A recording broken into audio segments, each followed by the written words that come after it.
So good morning to everyone. Today is the Torah. Today we're going to be discussing the Torah portion of Korach.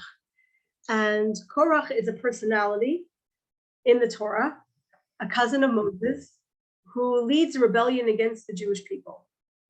And what's fascinating about Korach and what sets him apart from the other troubles that Moses faces during his leadership as the leader of the Jewish people is the fact that Korach is actually a first cousin of Moses. So today, what I would like to do is kind of unpack the story of Korach and try to understand the reason for his rebellion and analyze his rebellion from the text and from the Midrash and find a path where we can learn about his rebellion in a way that can inform our lives and also in a way that sheds light to this episode in the desert. Now, as a preamble, I'm going to say this, that as we go through the desert, as we go through the book of Bamidbar, the book which is literally called the book of the desert, we are confronted with a lot of narratives. In fact, as far as narratives go, the book of Bamidbar is probably the richest in the narratives, in the stories, and in the history of the Jewish people in the desert, both on a very human level, on a societal level, on an interpersonal level. And it's almost like we get a glimpse of what it would be like for the Jewish people to go into any society. It's almost like every challenge that will be thrown at a leader, any challenge that will be confronted by a community, by people in relationships, are going to be coming to the fore in the book of Bamidbar.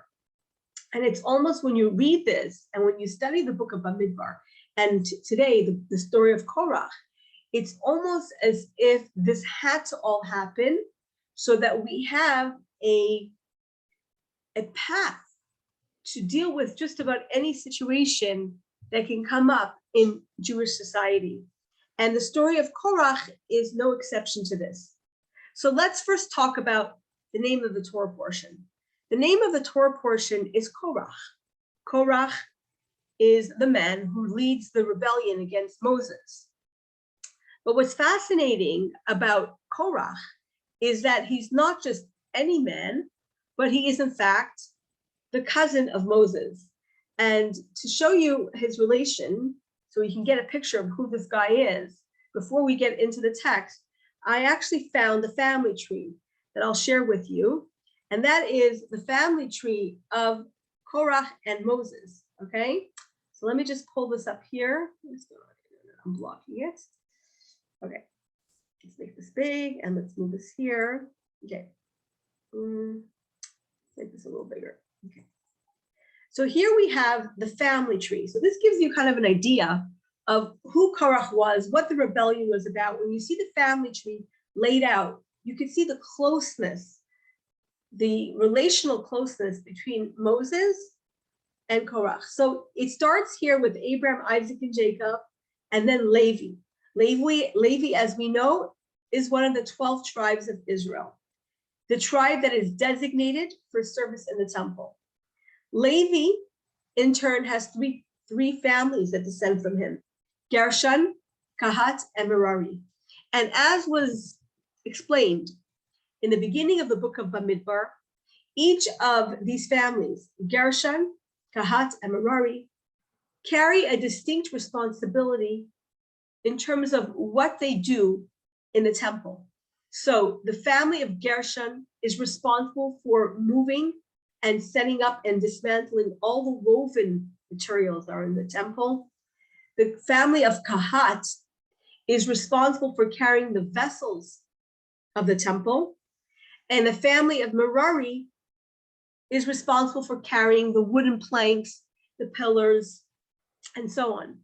And here we're kind of introduced to the three families and then their children. So within the family of Kahat, meaning the second family of the Levites, the Kahati family. So Kahat has 4 sons: Amram, Yitzhar, Chevron, and Uziel. Those are the 4 sons of Kahat. And Yitzhar has a son named Korach, and Amram has the children Aaron, Miriam, and Moses. So we see Amram and Yitzhar are brothers, and therefore Aaron and Moses are first cousins with Korach. So pretty close relations. And not only that, if we look at Korach, we see that Korach comes from the Kahati family, and the Kahati family were entrusted with carrying the vessels, and Korach, being the eldest son of Yitzhar, also has a very important role in carrying the vessels of the Beit HaMikdash. The Mishkan in the desert, but ultimately would be the Beit HaMikdash. So we see here that we have a close relationship. We have first cousins, and it is the first cousins of Moses that leads the rebellion. Now, in the other conflicts that we see in the previous portions, we're told that some of the angst and some of the rebellion is caused by the Erev Rav, the mixed multitudes that comes up from Egypt, or the very famous notorious troublemakers Dasan and Aviram, or Datan Aviram. Yet here, the source of trouble, the source of the rebellion or the revolution or the attempted coup that is something that Moses has to confront, is not coming from an outsider, not coming from a different tribe, not coming from a different family, and even within the tribe, coming from the family of Kahat, and really the closest that Moses has, which is his first cousin. So his first cousin is the one that leads the rebellion.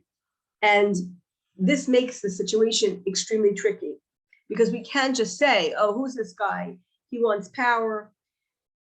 He's a bad guy. This is the son of Yitzhar, who is the son of the Kahat, and Kahat are the family that gets to carry all the vessels in the temple. So we're talking about a very distinct lineage.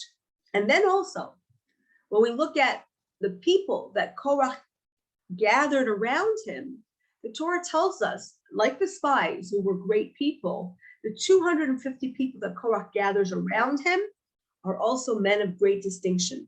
So Moses has a very interesting phenomenon that he has to deal with, a complicated phenomenon, which is his first cousin is challenging his leadership.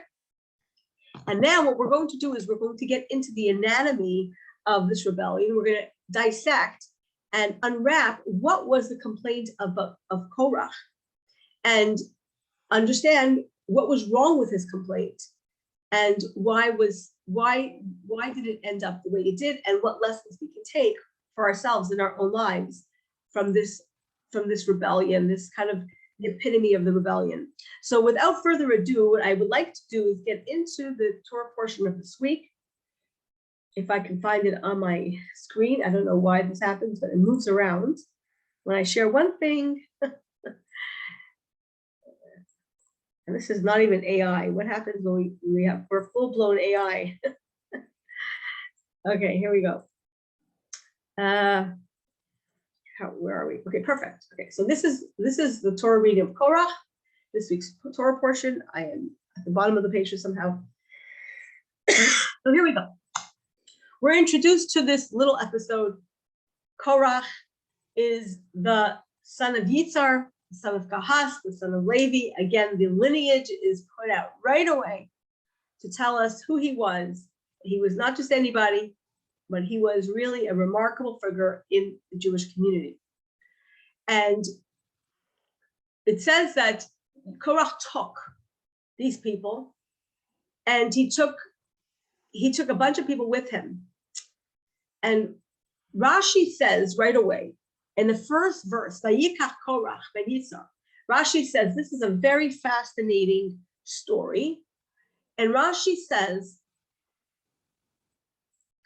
Parsha Zu, Yafa Nidreshes B'Midrash Rabbah Tanhuma. Rashi says this portion is beautifully expounded in the Midrash of Tanhuma. And Rashi starts to quote a bit the story that is elaborated on in the Midrash Tanhuma. So basically, we know, and we've said this many, many times, that Rashi talks about himself. When he speaks about himself, Rashi says, I have come only to teach the simple meaning of the verse. I'm not here to teach something very elaborate. We know we have different commentators like the Baal HaTurim, who looks at the numerology that's found in the Torah, and other commentators that try to find what we call the drush, the inner meaning or the hints that are found in the language of the Torah. Rashi says about himself, as we mentioned many times, I have come only to teach the very simple meaning of the verse. And so when Rashi says, this is very nicely expounded in the Midrash Tanhuma, this is where you're going to find good interpretation for the story. It's almost like Rashi is guiding us to look to the Midrash to say, we need the Midrash to understand the story better, because on the face of it, it seems to be a strange story. And so what we're going to do is we're going to take Rashi's advice, and we are going to look into the Midrash Tanhuma, and we're going to analyze the story with the help of the Midrash Tanhuma and understand what just happened over here with Korach and the 250 people who challenged Moses' leadership. But we'll do that soon. What I would like to do first is to go through the verses in the Torah and just to give a basic overview into this very fascinating rebellion that kind of comes to fore at this point in the story of Bamidbar. So back to the verse. So they were told that Korach, who was the son of Yitzhar, takes with him Dasan and Aviram and On ben Peleth, the descendants of Reuven. And here we have a very famous teaching from Rashi, a teaching that we have done in other years. So I'm not going to elaborate on it, but I think it bears reading.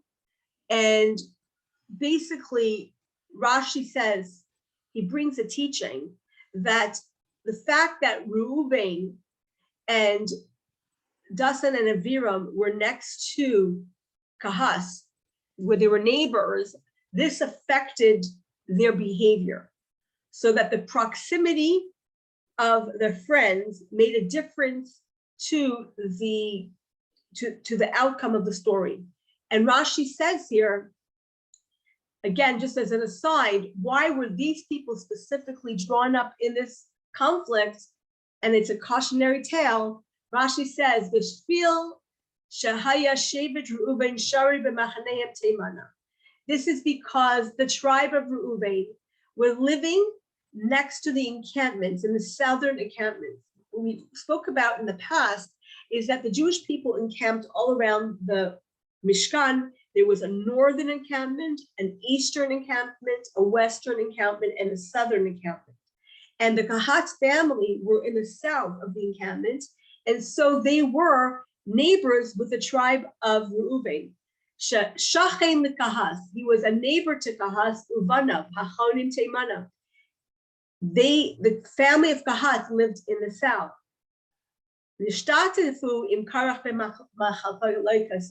And so therefore they got involved with Korach and his rebellion. Says Rashi, an important teaching from our sages, woe is it to the neighbor, woe is it to the friend, which means that the proximity of where we live and the people with whom we associate, whether we like it or not, will have an influence on the way we behave, on our values, and what we hold dear. And we can all come from the same family, and we can come from the same origins, and we live in different neighborhoods, and suddenly we have different value systems. And that is really an important lesson in general when we we have to choose not just our friends carefully, but we have to choose our neighbors carefully, because the proximity of where we live is going to influence our value system. And this is what happens here with the children of Reuven.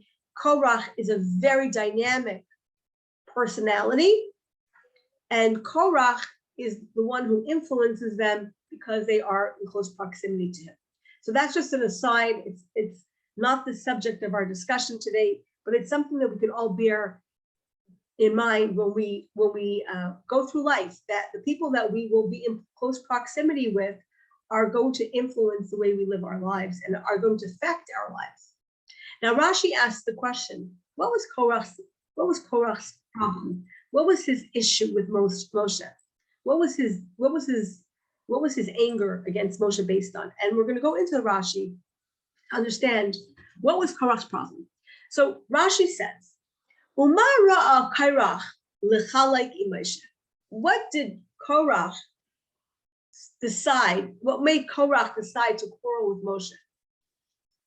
And so Rashi gives this answer. He says, Nitkana al nesiyaise shel Elitzaphan ben Uziel, she'manehu Moshe nasi al bnei kas al pi hadibur. He was jealous of another cousin. This cousin was the Elitzaphan, who was the son of Uziel. And Moses had made this person and appointed this person to the head of the family. Amar Korach says, Achi Abba Arba Hayu, my father had 4 brothers. Shenemar Uvnei Kahas B'Gaimer, as it says, Kahas had 4 sons. Amram Abahar, Naklu Shnayim Banav Gedula. Amram, who was the eldest, his children got 2 great posts, meaning Moses and Aaron. Echad Melech, one became, so to speak, the king, Moses. The Echad Kohen Gadol, and one became the high priest, Aaron. Mi Rayu Lital Sashnia, and who should get the next most important post? Loyani, is it not me? She'ani ben Yitzar, because I am the son of Yitzar. Shehu Sheni la'Amram. Yitzar is the second child after Amram. V'humana nasi es ben achiv hakatan mikulam, and he appointed instead my youngest cousin. And he says, Hareini chayle kalav umavatel es Devorah, and therefore I'm going to go and argue with him, and I'm going to make sure that Moses' edict is undone. Me'asa, Rashi says, and I'm highlighting too much. Me'asa, says Rashi, Amad v'chanas b'asayim chamishim Rashi Sanhedrin. He went and he collected 250 people who were men of great distinction. Rashi says they were Rashi Sanhedrin. That means they were people of the courts. They were people who were leaders in law. Ruva Meshevet Reuven Shebeinav, and most of them came from the family of Reuven, and it's so on and so forth. And so forth, it tells us all the people that these were the great people of the tribe of Reuven. So just as an aside, the Torah tells us the preamble of what happened here, what instigated Korach. It was that old family tree that I shared with you before, where he found that it wasn't fair that Moses took a younger cousin to be the head of the tribe, and why not him if his father was second to Moses' father? So it seems like a very petty fight on the surface of it. But then we get into Korach's argument, and Korach's argument actually does not seem petty. And so let's go into Korach's argument. I'm going to close Rashi for a second so we can get into the plain text of the verse and hear the words of Korach. What is he complaining about? So it says here that they come and they confront Moses, okay? 250 men from the children of Israel. They were the heads of the community. They were men of repute, anshe shame, the Torah tells us. And he says to them, they go to Moses, Vayukalu al Moshe val Aaron. They assemble against Moses and Aaron, Vayomu aleim, and they say to them, Rav lachem, you have taken too much upon yourself. You have taken too much power for yourself. Kol ha'eda kulam kadashim. The entire congregation is holy. Ubesaycham Hashem, and God is in their midst. Umadua tisnasu al kahal Hashem. Why do you raise yourself up above the community of God? And what is Moses' response to this? Vayishma Moshe, vayipol al panav. Moshe hears this and he falls on his face. So essentially, did I not share this? Oh, I did not share this. Okay. Essentially, what was the complaint that Korach makes against Moses? It was the words that the Torah uses is this. The words that the Torah uses is, and I thought I highlighted it, but I did not, so let me highlight it. The words that he uses is this.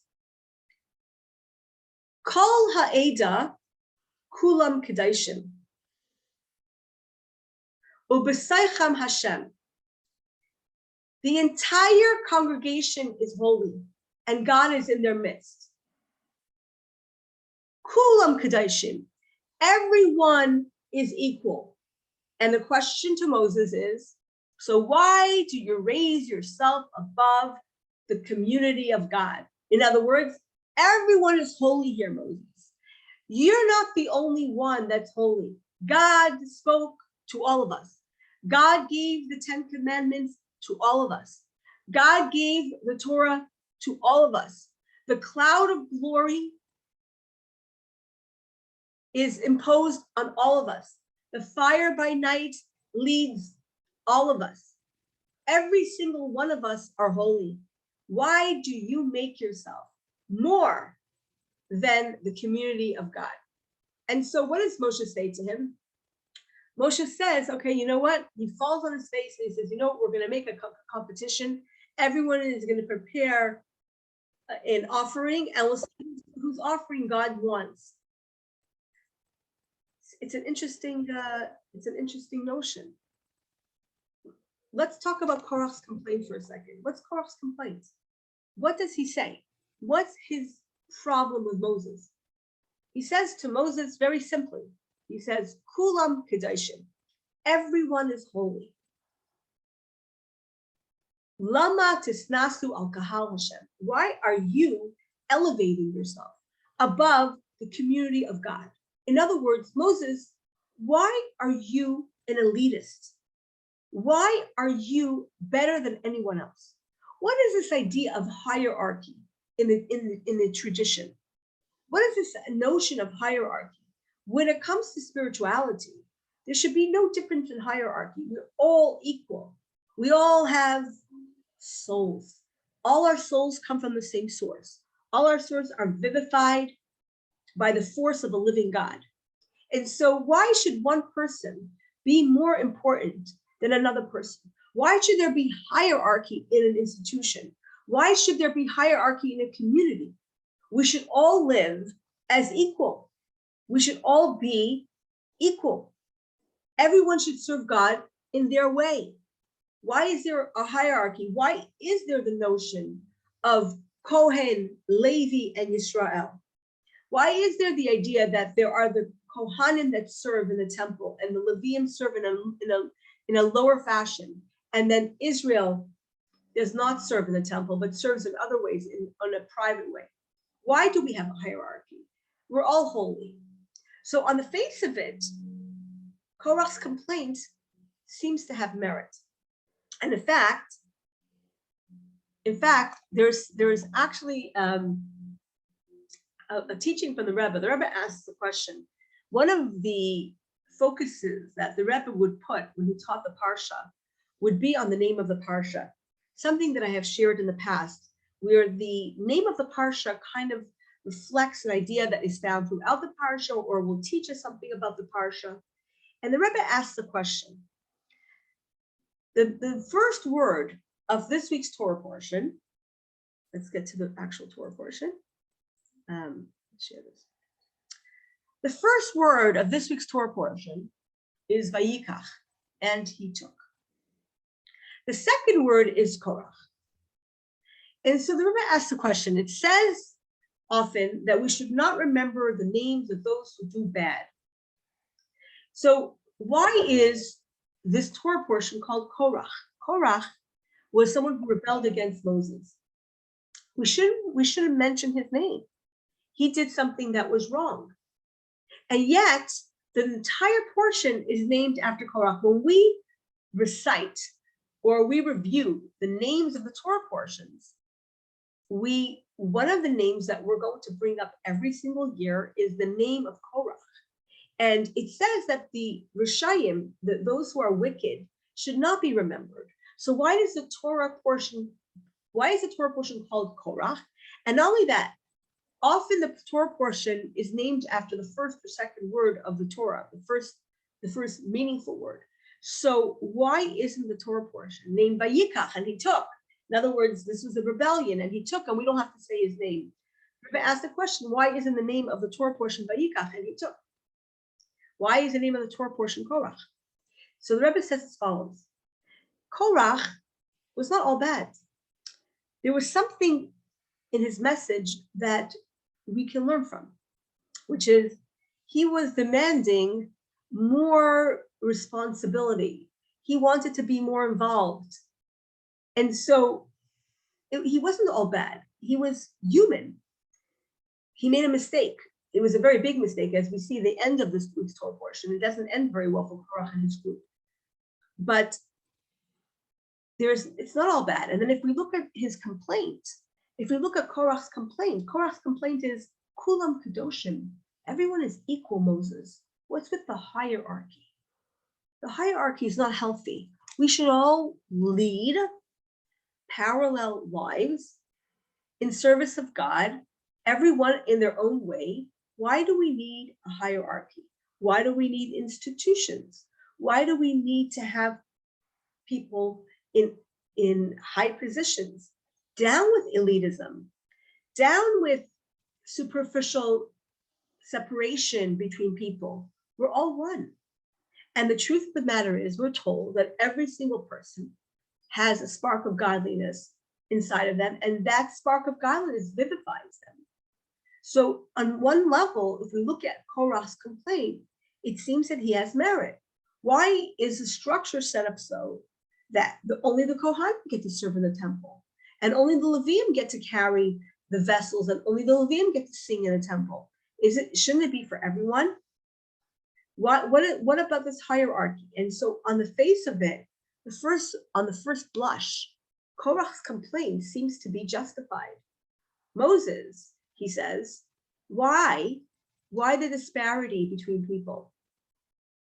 So that is the premise of his complaint. And what happens is that Moshe says is that he speaks to the people and he says, don't do this. You're making a mistake. He falls on his face and Moshe becomes extremely distraught.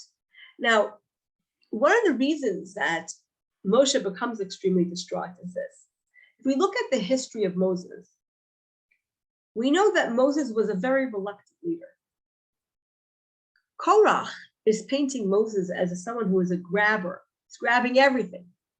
But if you look at the beginning of the leadership of Moses, who was Moses? Moses was a prince in Egypt, raised in the palace of Pharaoh, but born of a Jewish family, who sees the suffering of his people, is called upon God during the episode of the burning bush to come out and lead his people out of Egypt. And Moses makes for the most reluctant leader. In fact, you know that the Talmud tells us, and we see this mentioned many, many times, Moshe anav mikol adam al pnei adama. Moses is the most humble of men that ever walked the face of this earth. But we know that when Moses is called upon to lead the Jewish people, what does he say? Does anyone remember? What does Moses say when he's called upon to lead the Jewish people? Mi ani. He says, who am I that I should speak to these people? Anyone else remember what Moshe says? ושאני כבד פה וכבד לשון. Yes, Moshe says, "Ani kvad peh." I can't even speak properly. I can't do this. We have here in Shemot, Moshe says, "Mi anochi ki elech al Parai." Who am I that I should go and confront Parai? Who am I? That's what he says. when God tells Moshe, he says, we're what are we? Who are we? We're nobodies. Okay. And so we're told that Moshe is very reluctant. Moshe says he's almost insecure, you could say. The Moshe says, when God tells him, go to the Jewish people, what does Moshe say? Vehein lo yaminu li. They will not believe me. V'lo yishma'u b'koli. They will not listen to my voice. They won't believe me. Why should they believe me? So we see that Moshe is this very reluctant leader. Moshe is not the willing leader. He doesn't offer himself. Moshe is very, very humble. And so when Moshe's leadership is now challenged, what is Moshe's response? His response is to fall on his face. And then he chastises Korach, and he says, hold on a second. You do have a special place. You do have a responsibility that not everyone has. And this is what he says to them. And let's get into the verse. He says as follows. He says, Shimuna b'nei Levi, listen here, the sons of Levi. Hama'at michem ki hivdil elokei Yisrael eschem me'adas Yisrael lahakriv es hamelah.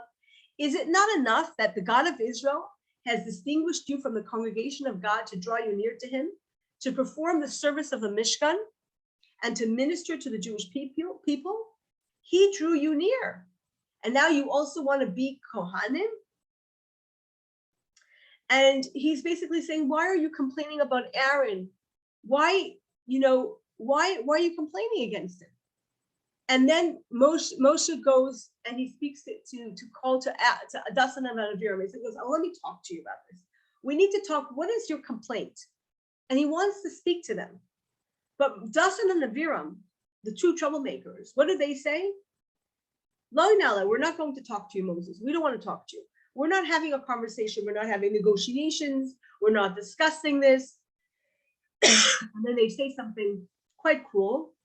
They say, Hama'at ki elisanum eretz avat chalav u'vash. Is it not enough?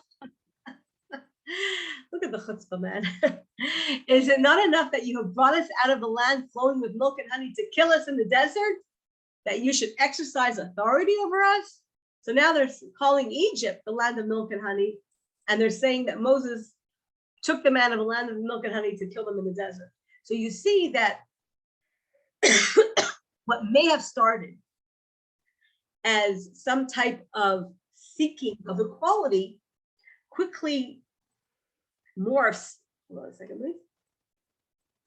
Quickly morphs into something much more sinister. They're now absolutely denying that God did not take them out of a slavery. Rather, they calling the land of Egypt the name for Israel, the land flowing with milk and honey. So we see that it's evolving from supposedly seeking equality to something much more sinister. And then we know that what happens essentially and what happens eventually, excuse me for that, is that it doesn't end very well. Moshe tells the Jewish people, the people that are, okay, come, we're going to have a showdown. Bring me your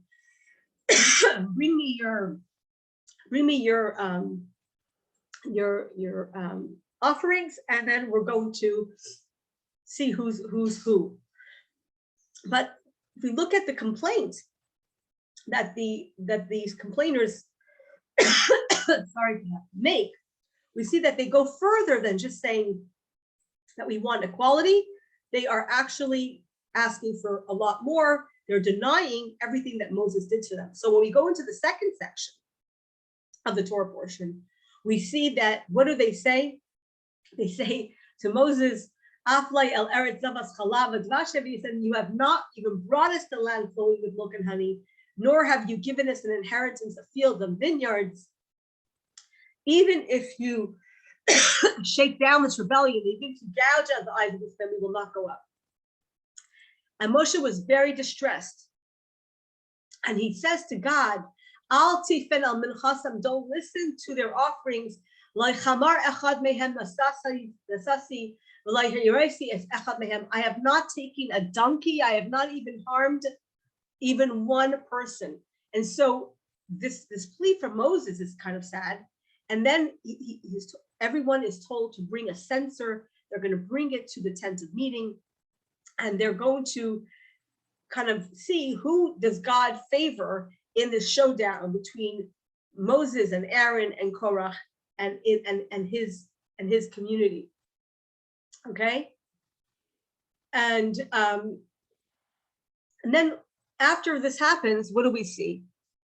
God says to Moshe, God says to Moshe, and he says as follows: separate yourself from this congregation.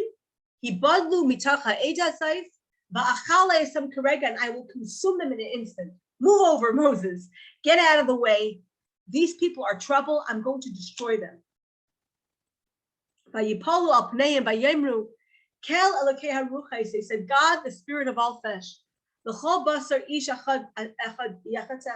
If one man sins, are you going to be angry at the whole community? And God says, okay, everyone should go away from the tent of these wicked men, because you're all going to perish. Okay? And so God designates that these men are going to die, and they're going to die with an earthquake. The earth is going to swallow them up, and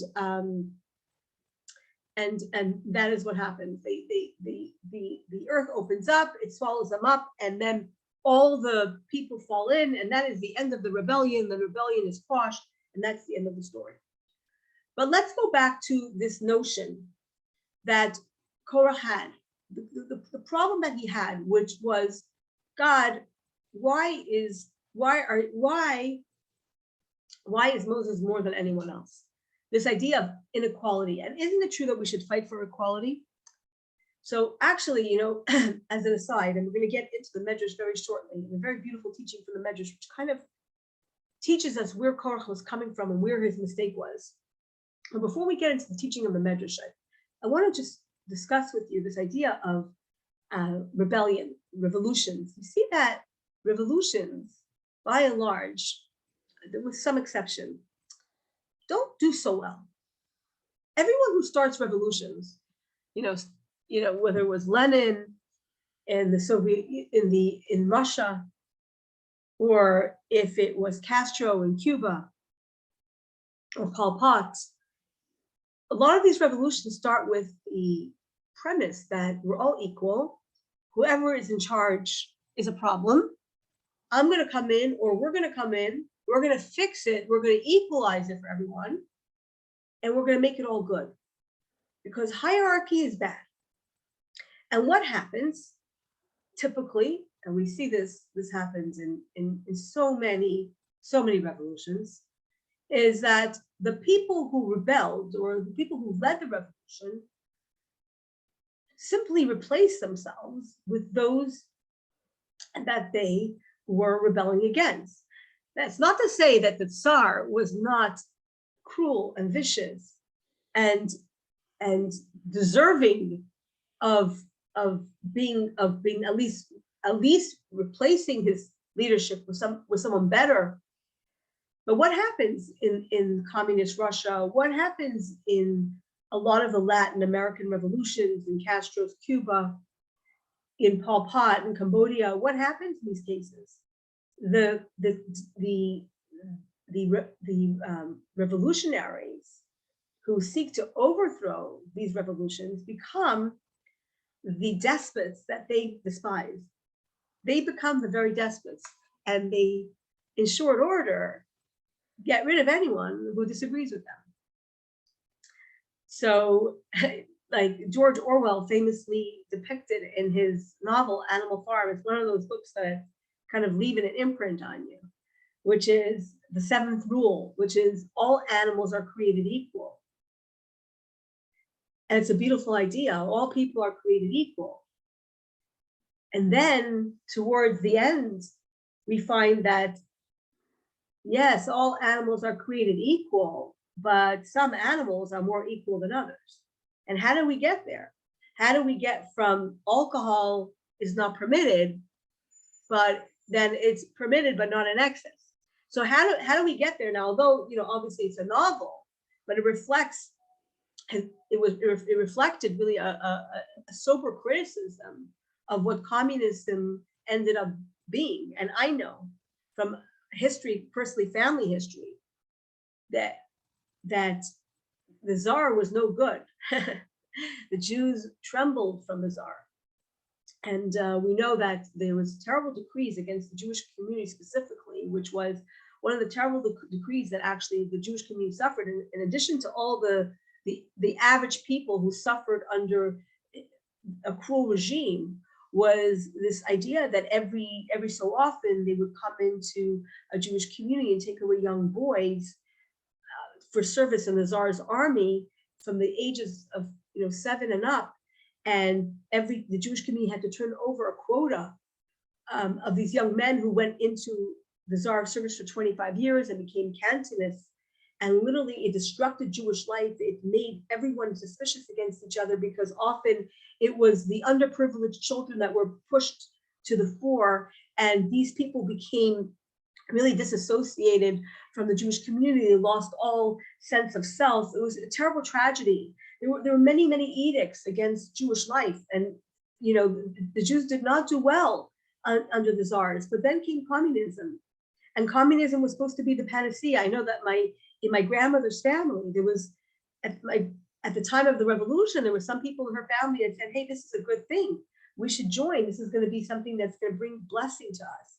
And instead, the communists became the biggest persecutors of the people, and especially religious Jews. And so they went from the frying pan to the fire with no respite. It was not any better.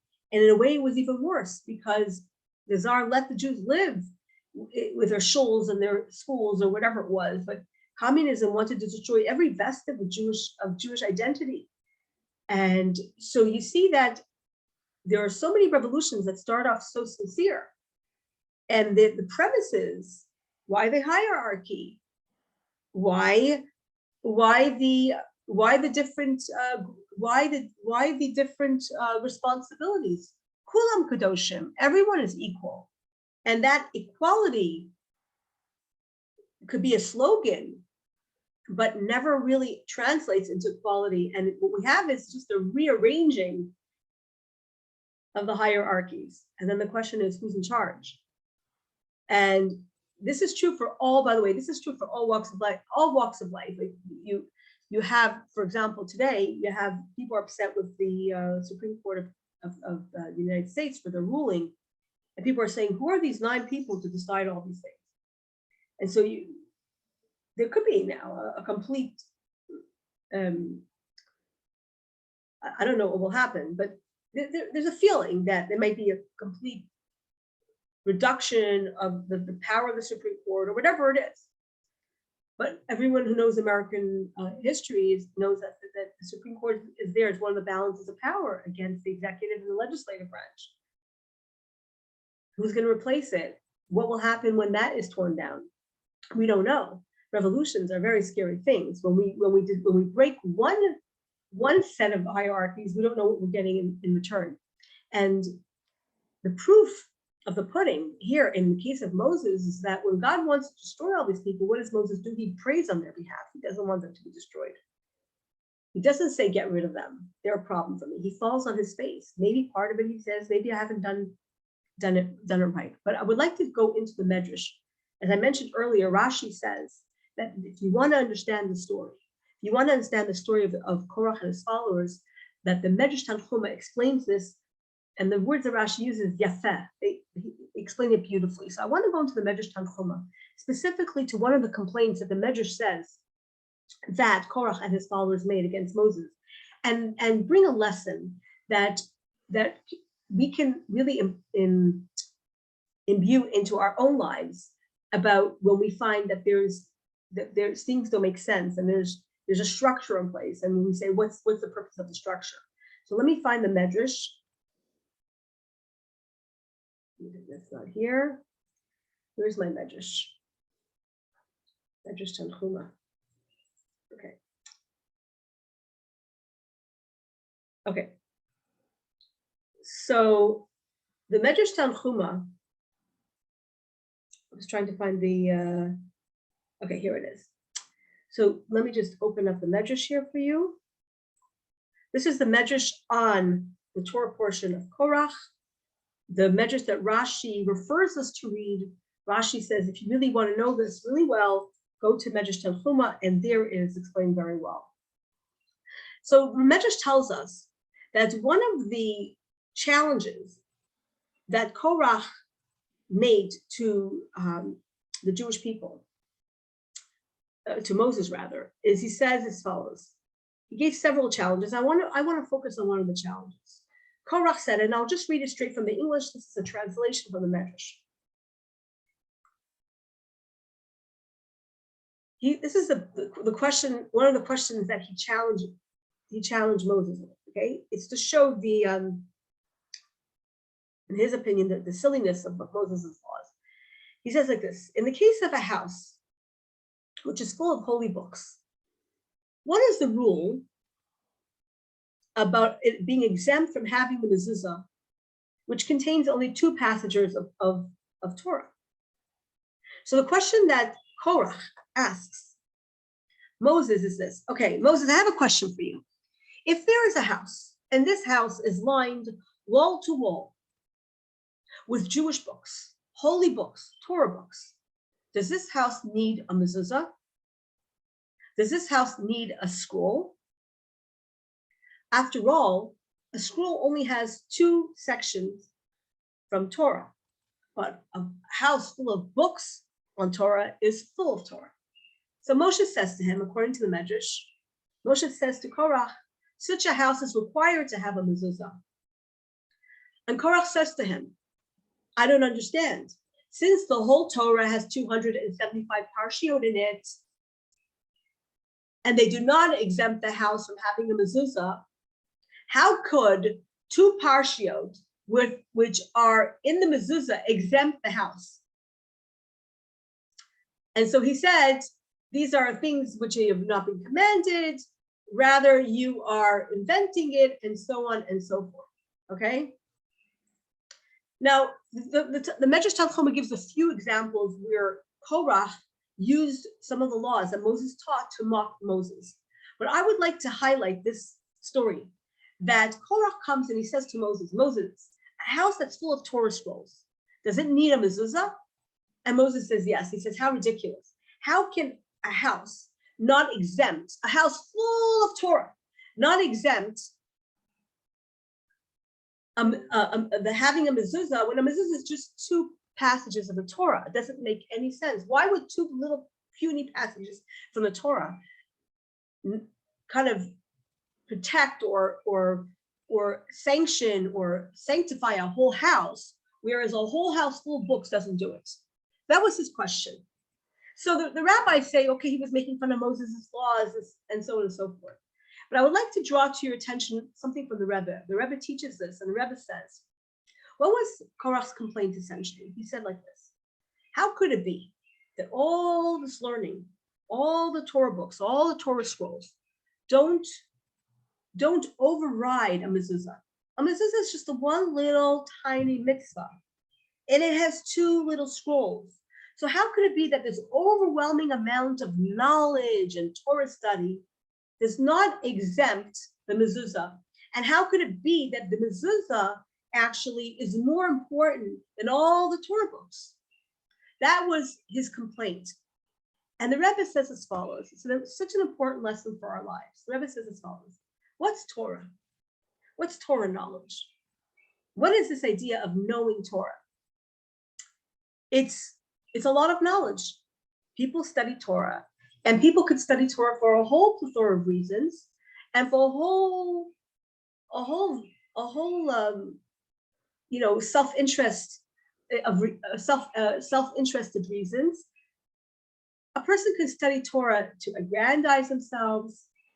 A person can study Torah because of intellectual curiosity. A person can study Torah because the Torah is a good a good workout for the mind. They say that in Israel, they like to take boys who went to yeshiva to go into software development because they say that their reasoning is awesome. The rigor of studying Torah really does a number on sharpening the mind. So you could study Torah for a whole host of reasons, and you could still not see God as the giver of the Torah. Torah is fascinating. It's a tremendous book. There's so much to learn from it. But when a person walks out of his house and he puts his hand or her hand on the mezuzah and kisses it, what they're doing is, this is an exercise of the mind and the heart to say, I acknowledge God in my life. I acknowledge God in my house. The mezuzah is there because God tells us, put them on your doorposts. So there's a certain sense of humility. God is with me. And when we come into our house and we see the mezuzah or kiss the mezuzah, what we're doing is when we walk into our house, we're bringing that awareness with us into our home.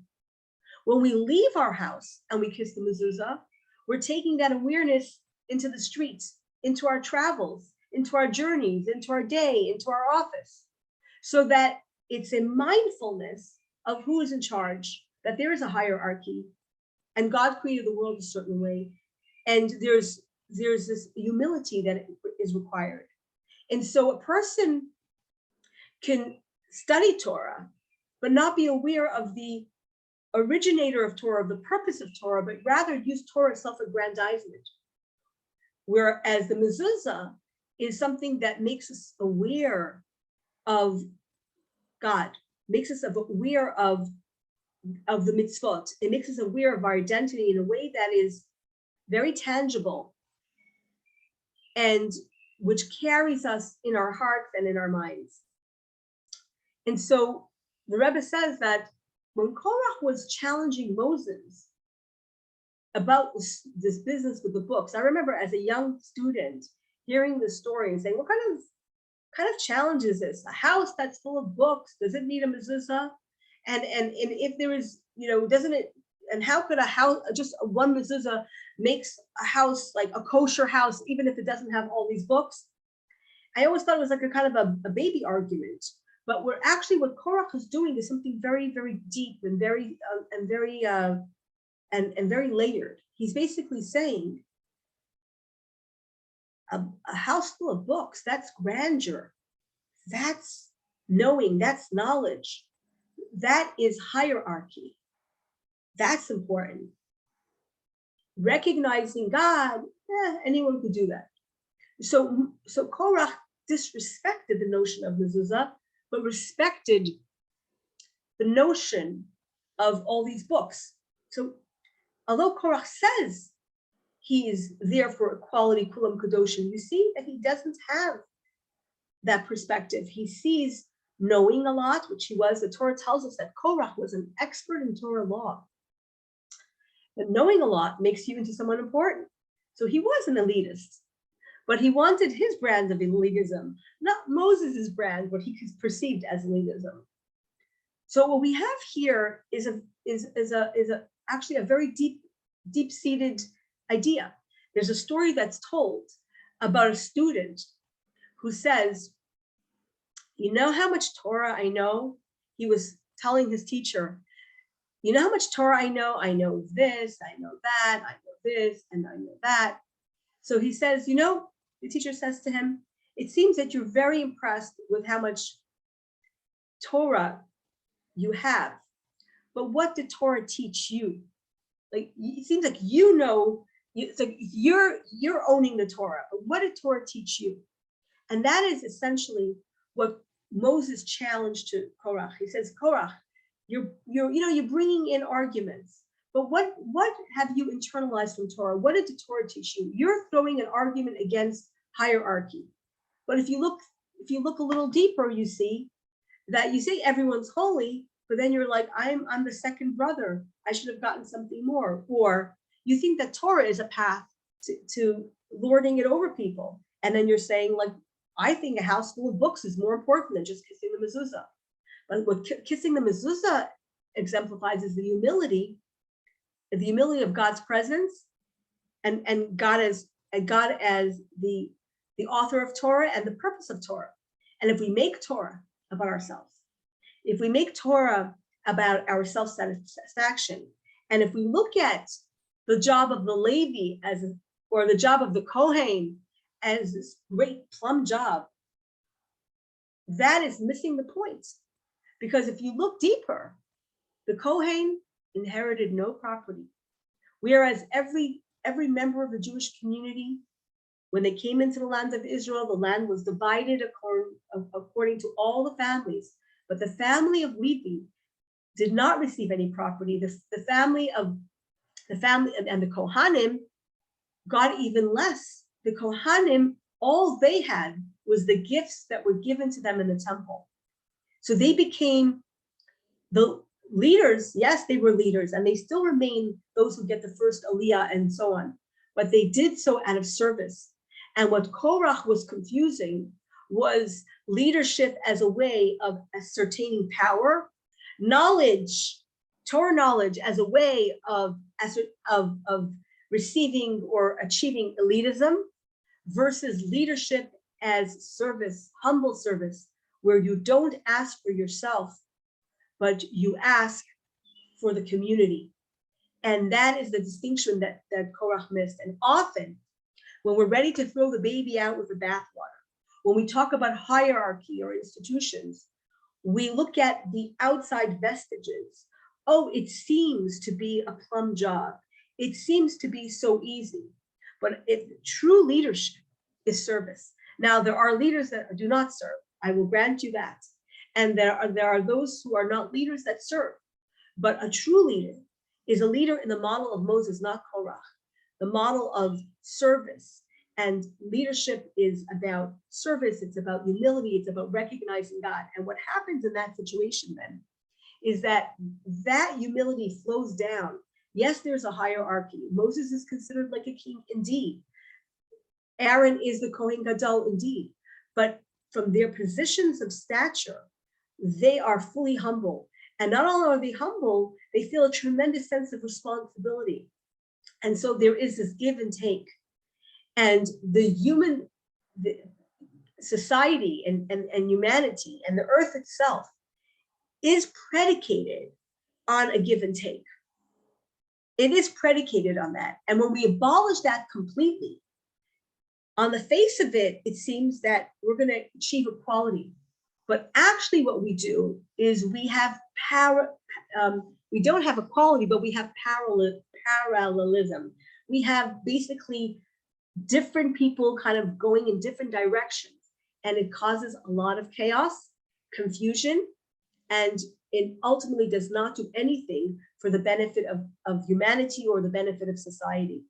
But when you have a leader, that leader is imbued with a sense of responsibility, there's a sense of reciprocity, and we have this idea of one helps the other. And we see this in nature itself.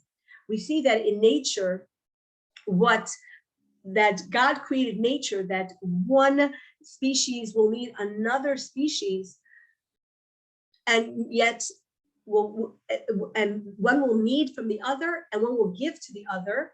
And this is what causes the harmony. So that a bee will need the nectar from a flower, but by coming in and collecting the nectar, he pollinizes the flowers and allows the flowers to grow, and so on and so forth. And so the hierarchy, I think from time immemorial, people rebelled against hierarchy because there is something within us that says we're all equal.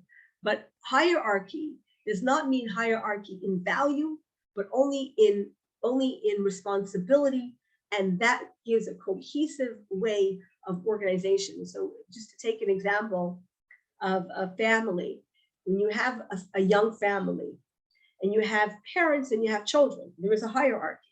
Now, some people want to do away with that. I remember when I was in school, one of our teachers, some of our teachers in general studies would say to us, they would call us, they would say, call me by my first name.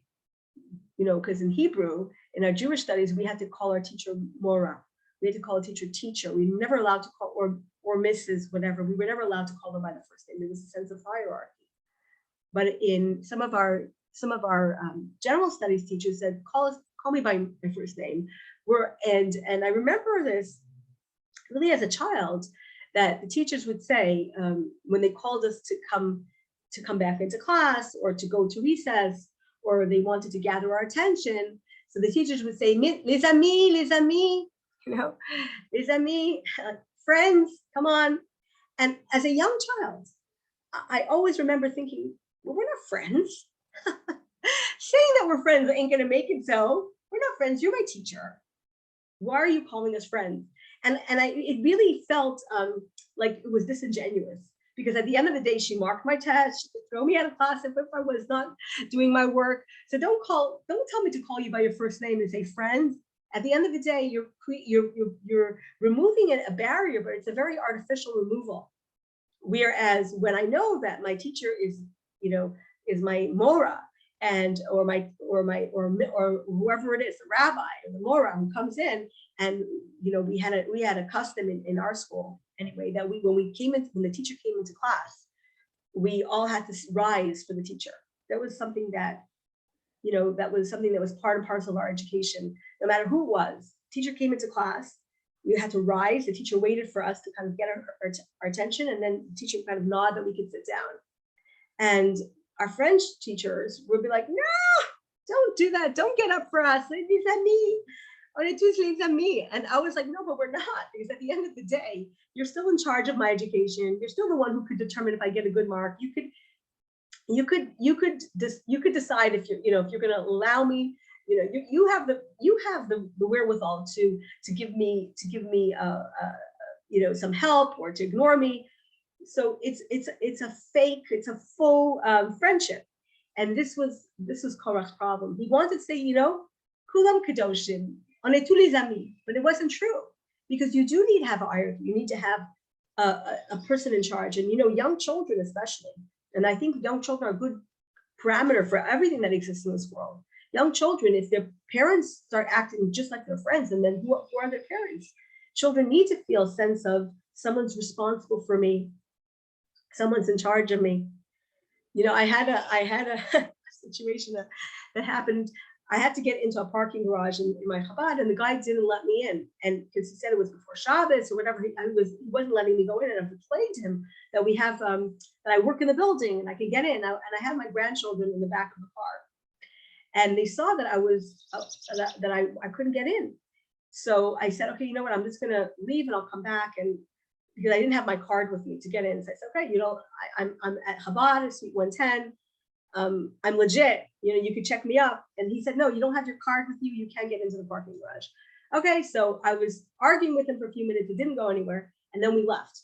And my little granddaughter looks at me and she says, Bubby, what are you going to do? What are you going to do? And I said, don't worry, I'll figure something out. I'll park on the street or whatever. She said, because Bubby, we're just little kids. So we can't do anything about it. You're in charge. You have to take care of us because you're big. And isn't that the truth? And I said, don't worry, I will take care of you.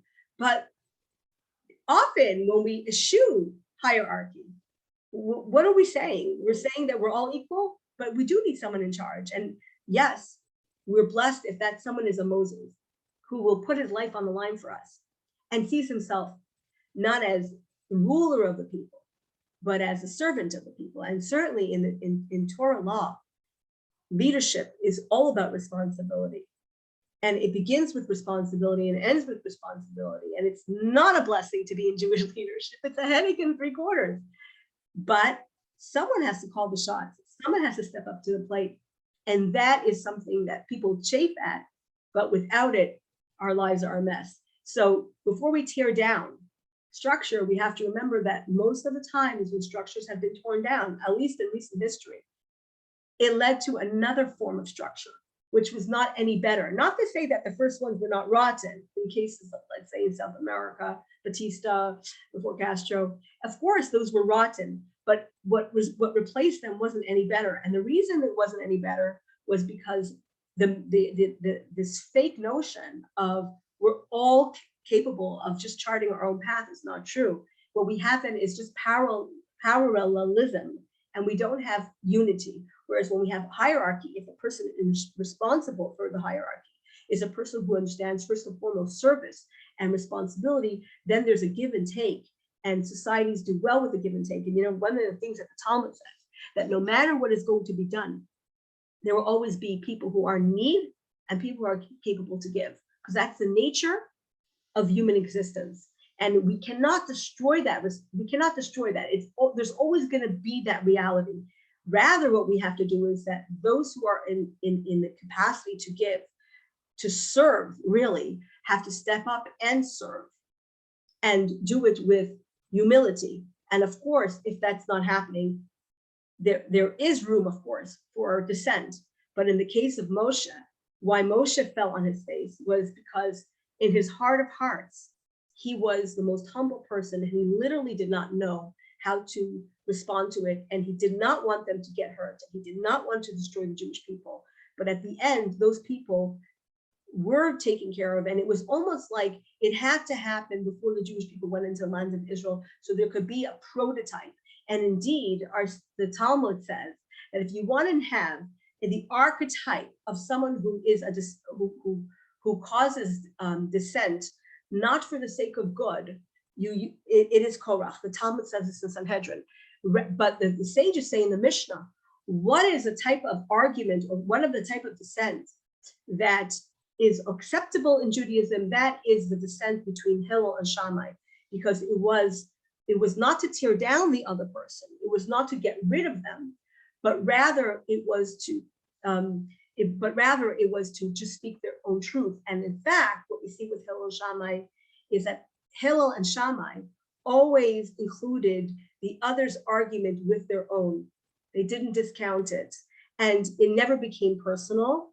And they had their children marry each other. So we know very famously that the grandchildren of Hillel and Shammai married each other, and the families were friends, and they had different opinions, but they never burned the bridges down, so to speak. And even though most of Jewish law follows Hillel, the house of Shammai is mentioned every single time, because this is an argument that the sages say is genuine, because it was not there to break apart the hierarchy or break apart the law or break apart the community, but rather to work within it, to find a voice within it. And that's the model for how Jews solve arguments. And that's true also for the arguments in our own lives when we feel unheard or whatever it is. Like, don't throw out the baby with the bathwater. Try to find a solution within the solution. We should not be a Korach who came in and says, we're all holy and seemingly we're all good, we're all equal. Why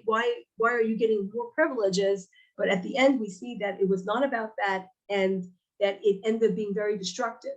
And what he really wanted was, he wanted Aaron's job. And so he really wanted to be the head honcho, and because he saw perks all around it. But really, Aaron was a person who was in service of the community, and he didn't have a day in his life that was not a day of service. And that's not an easy thing to carry. And sometimes the trappings of the hierarchy seem very exciting, but the responsibilities are not.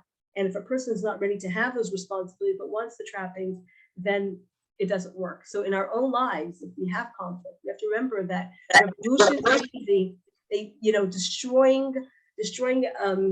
Destroying a structure, whether it's a family, a business, or whatever it is easy. It's harder to work within the problem, and also to remember that usually those things do not end well. Certainly in the 20th century, we saw that all these revolutions were absolutely catastrophic in the long term in terms of freedom, and everything can be justified afterwards. Everything was in the name of the revolution. I know that, like in Russia, there was God forbid, if somebody taught Torah or built a mikvah, they were considered a counter-revolutionary, and a counter-revolutionary was the worst thing on earth, because the revolution was more important than anything that the revolution even stood for. And so we have to remember that that is what ego is about, and Moses is the opposite of that. And we have to endeavor to be more like Moses in our lives. And remember, even when there are institutions that we disagree with, and we don't understand those institutions, it's very dangerous to tear them down because we don't know what will come in their place. And what will come in their place could be a lot worse and make us pine for the good old days when those institutions were functioning well. So it's a sobering message, the message of Korach. I think it's a good message for our time today. Everyone's so angry about everything. There's so much anger. There's so much anger everywhere.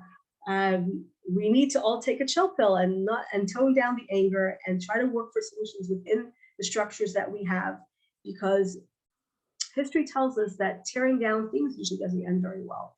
And that's true within ourselves. And like Moshe said, like you think that a house full of books, all this knowledge is more important than the humility that a mezuzah gives you. No, the most important thing is the humility that the mezuzah gives you, and that you take with wherever you go, which is there's a God, he runs this world, and from there you can go to any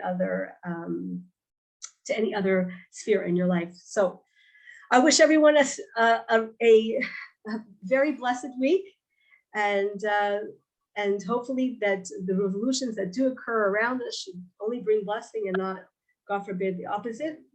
And the revolutions that we have to make within ourselves are that's a whole other ballgame, and we'll discuss that in another time. So have a wonderful, blessed week, everyone. I just want to remind everyone that that we're going into the month of Tammuz, Rosh Chodesh. Tammuz is Tuesday night, Wednesday, and Thursday.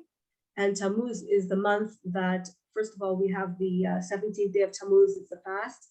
And of course, in the Chabad calendar, the third day of Tammuz is the yard site of the Rebbe. And it's an important time of introspection. So certainly in the Chabad Hasidim, we'll be looking inward and seeing where we can improve ourselves and where we can improve our also responsibility to others, which is, I think, one of the hallmarks of the Rebbe signature. This is burning, I guess, this burning message of sense of responsibility to others in the world. And yes, the classes. Okay, so I started giving a Torah class on Shabbat morning. That is going to continue. So I started that again. I'm going to continue the class on Zoom on Monday. First of all, as I mentioned before, that there's a notion that when you start something in holiness, you never take it down. You always add in holiness. So if anything, I've learned that I can do two different classes, and it actually brings out different questions and so on and so forth. And adding to those classes, that's something that we're going to, Be'ezras Hashem, do. I hope to do, adding more classes and more discussions, maybe different areas of learning besides the parsha. That I'm looking to do maybe in the fall. But you know what? Right now, a lot of people are not so comfortable to come in person. So we're keeping it here. And I think that even if we go back to in-person learning, I think that God makes everything happen for a reason. And when there's something good that comes out of that negative, that silver lining in the cloud, you don't take that away. So I think that I will, with God's help, continue this class, and with your help as well, we'll continue this class. And as we grow, and one of the things that I found out, my sister lives in Germany. She told me some people from her community in Germany come to my class, which I never knew. We have friends in Vancouver that come to my class. We have friends in Alberta that come. We have friends in Ottawa and Toronto. And so there's something new has been created. Out of the darkness came some light. And so I hope to continue that with Hashem's help and with your participation. And we could take it from there. Definitely, if we're going to do in-person classes, I do have the Shabbat class. And of course, that's restricted for those who are walking distance on Shabbat. And hopefully we'll continue to learn and study together and be inspired by the Torah and the lessons that it brings us. I find it's there's always something that touches us. And like, look at Korach. I taught Korach already 25 times, I think, and every single time I still see one little element that I may have skipped over and said, oh, that's interesting, but not for right now. And then it becomes more interesting when certain things happen around you, and suddenly that lesson seems a lot more important. So yes, yes, I will continue the Zoom Be'ezras Hashem, and I will continue to study in person on Shabbat mornings at 11 for those who want to join an in-person class. And we should all go from strength to strength in our lives, and only have yes, Malim B'Kodesh, only go from good to better. Thank you everyone for joining me. I wish you a blessed week, and I look forward to seeing you again. Take care. Have a good week. Thank you. You have a good week.